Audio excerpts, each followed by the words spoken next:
సర్కారీ ఆఫీసే కదా అని ఇష్టారాజ్యంగా కరెంటు వాడేస్తామంటే ఇకపై కుదరదు. యూనిట్ టు యూనిట్ లెక్కేసుకుని మరీ వాడాల్సింది. మాదేం పోయిందని 4 ఫ్యాన్లు ఎక్కువ పెట్టినా, ఎక్కువసేపు తిప్పినా తర్వాత తిప్పలు తప్పవు. అంతా లెక్క ప్రకారం నడవాల్సిందే. ఇంతకీ ఆ లెక్కలేంటి అనుకుంటున్నారా? అయితే ఈ స్టోరీ చూద్దాం.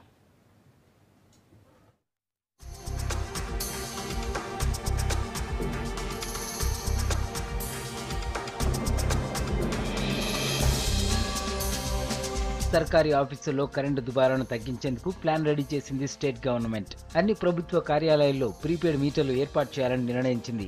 ఆఫీసులో లైట్లు, ఫ్యాన్లు, ఏసీలు, కంప్యూటర్లు ఎన్నున్నాయో చూసి వాటికి ఎంత కరెంట్ అవసరమవుతుందో లెక్కించి కరెంట్ కేటాయిస్తారు. దీని ప్రకారం ప్రీపెయిడ్ మీటర్లు బిగిస్తారు. ఆ కోటా నుంచే విద్యుత్ వాడుకోవాల్సి ఉంటుంది.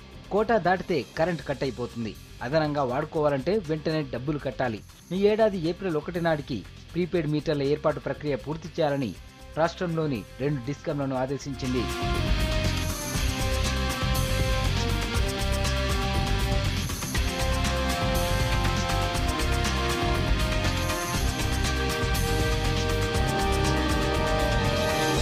చాలా వరకు ఆఫీసుల్లో కరెంటును ఇష్టారాజ్యంగా వాడుతున్నారని సర్కారు పరిశీలనలో తేలింది. మరోవైపు సర్కారీ ఆఫీసులు ఇష్టారాజ్యంగా కరెంటు వాడేసి బిల్లులు కట్టడం లేదు. దీంతో బకాయిలు భారీగా పేరుకుపోయాయి. 2015 డిసెంబర్ 31 నాటికి రాష్ట్ర ప్రభుత్వ శాఖలు, స్థానిక సంస్థలు దాదాపు 1923 కోట్ల రూపాయలు డిస్కంలకు బకాయి పడ్డాయి.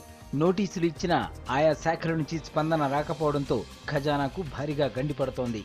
దీంతో ఈ కొత్త ప్లాన్ చేసింది.